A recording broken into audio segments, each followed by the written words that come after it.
Listo. Vamos a compartir pantalla. ¿Se ve ahí? Se ve. Perfecto. Ahí está. Lo que voy a hacer es detener mi video por las dudas de que la señal empiece a andar mal. Ahí está. ¿Qué esperar cuando enseñamos español a alumnos chinos? Como seguramente sabrás, es normal que vengan desde China, que vengan de afuera cada vez más chicos a Argentina, y eso quiere decir que hay más chicos que quizá como lengua nativa hablan chino mandarín, que están empezando el colegio en un país completamente distinto, con un idioma completamente distinto y con una cultura totalmente distinta. Bueno, quería comenzar por el principio, hacer un leve pantallazo del chino mandarín, a diferencia del español, como para comprender después lo que nos podemos encontrar un poco mejor. Entonces, ¿de qué se trata el idioma chino mandarín? Bueno, en primer lugar, ¿es el oficial? Perdón, el ¿es el chino oficial? mandarín es el estándar oficial que tiene que hablar todas las provincias de China. Después cada provincia Bien. tiene su dialecto independientemente. Bien. Entonces, en primer lugar, en chino no existe un alfabeto como al que estamos acostumbrados en español. Es decir, con el idioma español nosotros unimos una consonante con vocal o vocal con consonante para formar sílabas, y después las unimos para formar palabras. Es decir, cuando vos le querés enseñar a un infante a leer y escribir, primero le enseñás el alfabeto, de la A a la Z, incluso le mostrás imágenes para que el chico lo vaya relacionando, y una vez que le podés enseñar el alfabeto, lo que comúnmente se hace es, bueno, a ver, la E con la S, ¿cómo suena? La C con la U. Ok, ¿qué se formó? Escuchar. Ah, ok, le das un ejemplo con el verbo escuchar para que lo relacione y lo incorpore a su vocabulario. Bien, entonces elegí el verbo escuchar para después mostrarte cómo sería esto en chino mandarín. En chino mandarín se utilizan caracteres, que son ideogramas, que ahora vamos a ver lo que son, que se leen a través del pinyin, que también vamos a ver qué es. Entonces, el ideograma también es un sistema de escritura muy propio de las culturas asiáticas, en donde se utiliza un dibujo que va a representar un concepto. Así se hace en China, también puede ser en un signo, pero en chino mandarín se utiliza un dibujo que va a representar un concepto. Y esto no es descomponible, por ejemplo, en sonidos o formantes como hacemos como en el español. Mira acá, tenemos una onda sonora que está ingresando a un oído. Ahí tenemos lo que sería el concepto de escuchar. Esto se transformó a lo largo de los años en un carácter. Este ideograma, que al principio ellos lo dibujaban así, pero como llevaba mucho tiempo, lo tuvieron que empezar a simplificar. Entonces, ¿qué tenemos acá? Bueno, esta onda sonora se representa a través de una boca. Esto es una boca que, bueno, en chino se dice kou, que está entrando al lo que sería el oído, el pabellón, y acá por donde entraría el sonido. Entonces, acá tenemos el concepto de escuchar. Está bien, yo ahora ya tengo el concepto, sé que este carácter significa escuchar. ¿Cómo lo leo? Bueno, ahí entra en juego lo que es el pinyin, que es la romanización, la latinización a lo que nosotros estamos acostumbrados, es decir, la romanización, latinización de la pronunciación de dicho carácter. Si queremos saber escribir y leer en chino, aprendemos el concepto, el carácter, el pinyin, incluso si querés ir más lejos, el tono, pero en eso no me voy a meter porque no es propio de la capacitación de hoy. Entonces, acá tenemos el verbo escuchar. Por eso es tan difícil, si alguien viene con el idioma nativo, aprender el español. Ya viene con un sistema que es muy complejo y se mete en otro que también es muy complejo. Ahora vamos a ver la complejidad del idioma español. En realidad es originalmente, o sea, la configuración en ideograma, pero por una cuestión de practicidad es que se usa no sé cómo se pronuncia. Se utiliza como cuestión de practicidad, en realidad se usa el carácter. En principio se dibujaba todo el ideograma, pero era tan complejo escribir, ya un momento de escribir rápido, que lo tuvieron que simplificar al carácter. Si alguien, desde chiquitos, se usa el pinyin, pero una vez que ya aprendieron los tonos y cómo suenan, pasan directo al carácter. O sea, el pinyin es como se lee nada más, no tiene nada que ver con la escritura, ¿o sí? No, es como se lee. Como sí. fonética, digamos, como si yo tuviera, como si hubiéramos hecho fonética en inglés, ponele. O sea, es la pronunciación nada más. Simplemente no lo voy a la haber escrito no lo voy a haber escrito en ningún lado. No, o sea, como texto, no. No, en un libro Veo el de ideograma. chino no. Ah, Este es ok. el concepto, el ideograma. Después se simplificó a caracteres. Lo único que vas a ver en un texto chino son los caracteres. Ok. Bien, ahora sí. ¿Qué esperar con el español? Bien. Eh, Hay un youtuber que se llama Elías en Latinoamérica, que lo veo mucho porque es un chino que él ya vino igual un poco más de grande, vino en los 90 a la Argentina, y ya vive hace, bueno, bastante tiempo acá.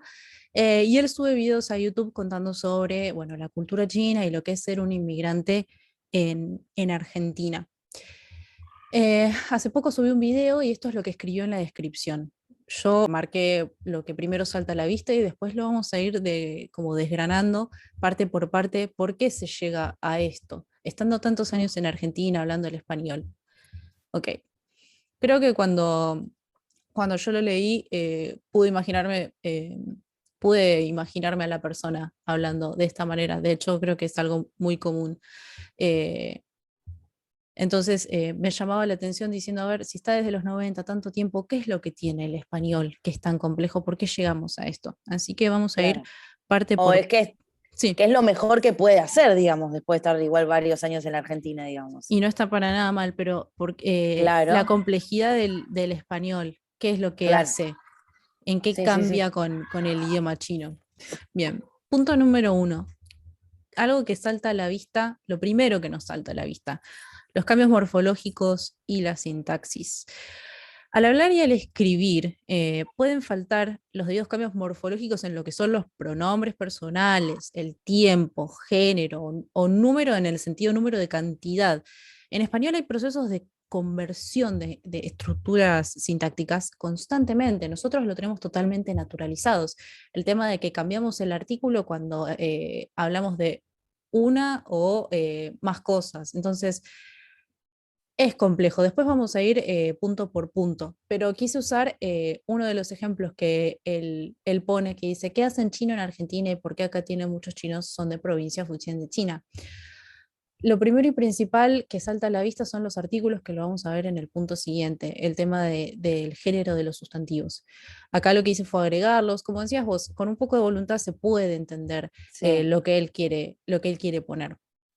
Pero básicamente esto, el artículo antes del sustantivo, si estamos Sustantivo. hablando de uno o más personas, él cuando pone hacen chino, yo sé que él se quiso referir a la comunidad china, Mm, pero si nosotros decimos chino, nos referimos a uno a solo, uno entonces solo. son los chinos, no el chino. Ujú, Después vamos a ver el tema de lo que es las preguntas, las tildes, o sea, las palabras que son los cómo, por qué, cómo se ujú, diferencian. ujú, Provincia, ujú, lo mismo, le faltó el artículo y entender que si es provincia, género femenino, entonces la provincia de Fujian. ujú. Bien, entonces, respecto de artículos y el género de los sustantivos. Nosotros sabemos que los artículos acompañan siempre a un sustantivo con el que tienen que concordar en género, primero, masculino, femenino, pero también en número, singular y Sí. plural. Y esto en chino no existe. Estas son dos cosas que para nosotros son muy naturales. En chino no existe. Que los sustantivos tengan género es muy propio del idioma español y es muy complejo de explicar, porque no es algo que para nosotros es natural decir, historia, la historia, pero en realidad eso Ujú. es algo que memorizamos e incorporamos y ellos lo tienen que hacer después, quizá vos igual me hablas de que la chica primero aprendió el español, pero si es otra persona, es algo que va a tener que memorizar, porque quizá no tiene un sentido lógico como lo tiene para nosotros.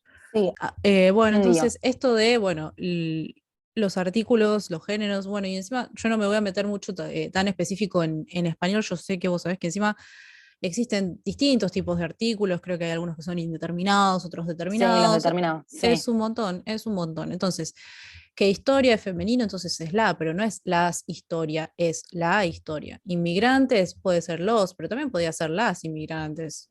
Son Ujú, muchas cosas. Y bueno, cuando él pone incluso una parte de la historia de los inmigrantes de mi padre y yo, él en realidad lo que está queriendo decir es incluso una parte de la historia sobre la inmigración de mi padre y yo. Algo muy común que lo vas a ver es que si a él o a ella la incentiva más a hablar el chino, primero va a pensar en chino y después lo va a transformar en español. Y la sintaxis es totalmente distinta. Y eso es el resultado de este español tan raro.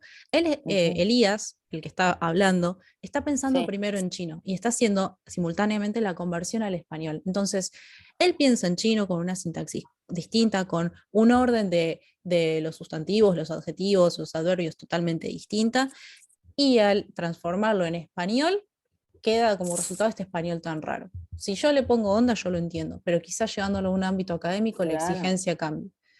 Entonces, como tercer punto, algo muy importante es el tema de la conjugación de verbos y voy a hacer un Ujú. poco de énfasis en el verbo ser, porque en español es fundamental el verbo ser y estar. Ahora lo vamos a ver.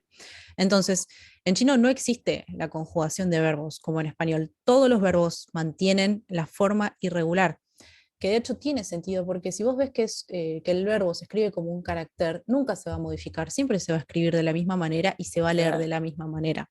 Entonces, no existe la conjugación de verbos como en español. Siempre mantienen como su tiempo presente, su forma irregular, su terminación irregular. Y la cantidad de personas involucradas tampoco modifica el verbo como en español. De hecho, si vos ves un libro de español, ¿qué es lo primero que te aparece? Te ponen acá la tablita que te pone él es, vos sos, Ujú, nosotros ujú. somos. Eh, en, en chino, si lo vemos, queda totalmente igual. Al ser un carácter, el sujeto, yo lo que hice fue traducirlo, por ejemplo, acá, este es el verbo ser, lo puse acá en grande como para que se entienda un poco más y traduje acá los pronombres para que no sea tan confuso. Fíjate que es el ser, porque el verbo se Ujú, dice ser, se mantiene igual. Vos, ser. ujú. Nosotros, ser. Acá dice profesor, profesor, estudiante, pero no modifica para nada el verbo. Entonces, encontrarse con que hay tantos tiempos verbales en español, que de hecho después vamos a hacer hincapié en los tiempos pretéritos, otro gran tema, es muy complejo. Entonces, vamos a lo del verbo ser en particular. Lo elegí porque en español lo usamos para hablar de un montón de temas. El verbo ser, su uso en chino como tal, es solo solo como te decía, en el tiempo presente, manteniendo la forma irregular. Entonces, en español, en cambio, el verbo ser se va a conjugar dependiendo del pronombre, como te decía antes. Yo soy, él es, Ujú. vosotros sois.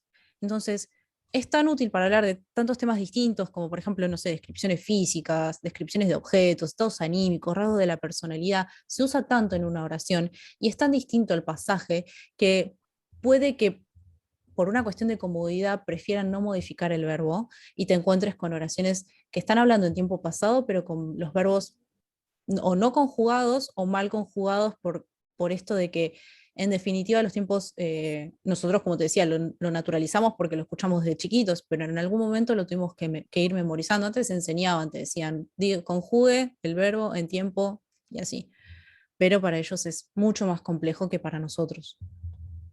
Bien, conjugación de verbos, en particular los tiempos pretéritos, que un poco ya lo fuimos hablando. Tiempos pretéritos es muy complejo. Tenemos muchos en español y ellos Ujú. no tienen la cantidad que tenemos nosotros, solo tienen uno, que sería agregar algún tipo de indicador de tiempo para decir Ujú. que está hablando en pasado, pero el verbo como tal no cambia. Entonces, acá puse un ejemplo. Si este era el verbo ser, que lo volví a poner acá Sí, por las dudas. Él es bien. un maestro, solían ser maestros.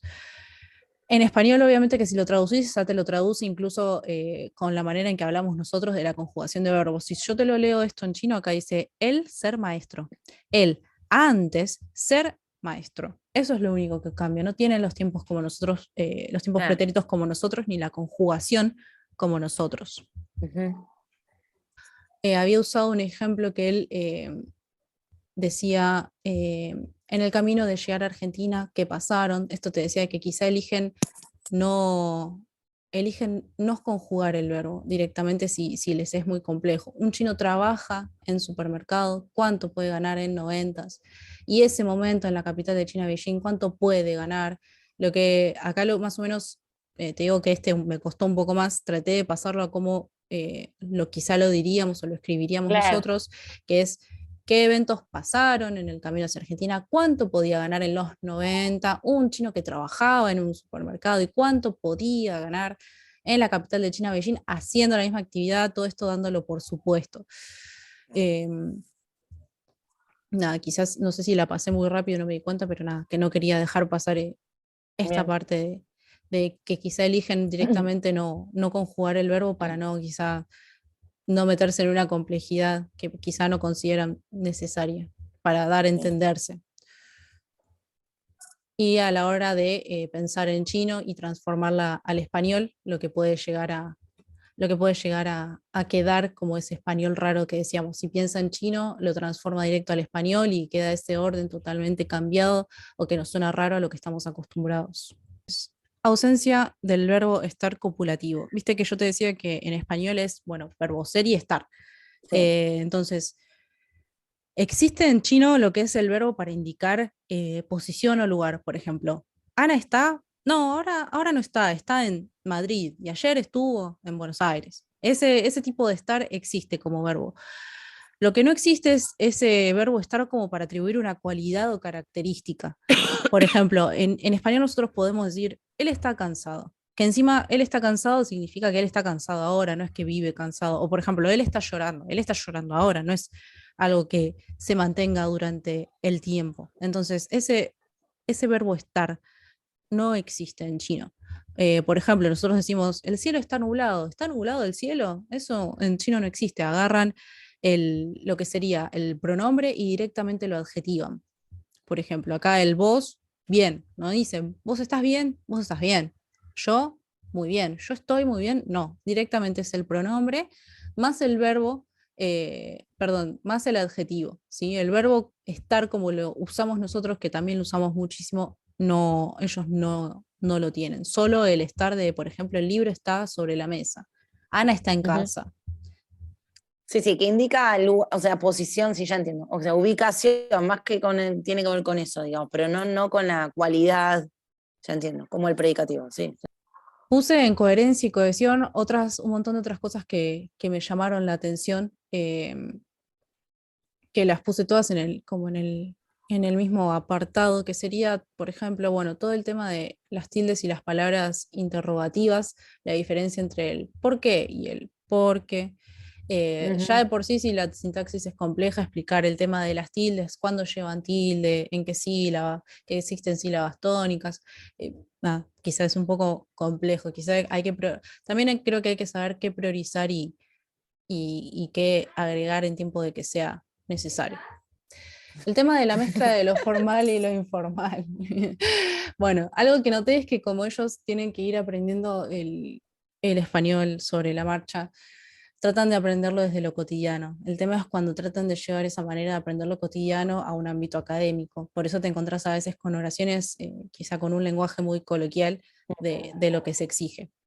Mayúsculas y minúsculas. Bueno, el tema de que al escribir en caracteres no tenés un carácter en mayúscula y otro en Claro. minúscula, no hay, no existe. Y división de párrafos, el punto aparte, seguido, comas, el orden de las palabras. Eh, hay, un, hay una forma de escribir en chino. Es así, yo saqué esto es de una embajada. Acá tenemos de vuelta el texto de Elías. Esta es la forma de escribir chino y te diría que esto es así como eh, muy prolijo. El tema de que hayan puesto comas, en lo que yo estoy acostumbrada, ellos no suelen usar comas. Fíjate que está bastante Sí. compactado todo lo que es el tema de los párrafos, punto aparte es muy raro, quizá escriben toda la idea que tienen en un párrafo y recién lo terminan cuando empiezan otra idea, pero no es como nosotros que suele ser más seguido. Y creo que al Ujú. implementar esto, eh, al pasarlo al idioma español, esto es el resultado. Fíjate que él no usó muchas comas, no usó punto y aparte, es todo punto seguido. Eh, Ujú. no es la manera a la que no están acostumbrados a escribir.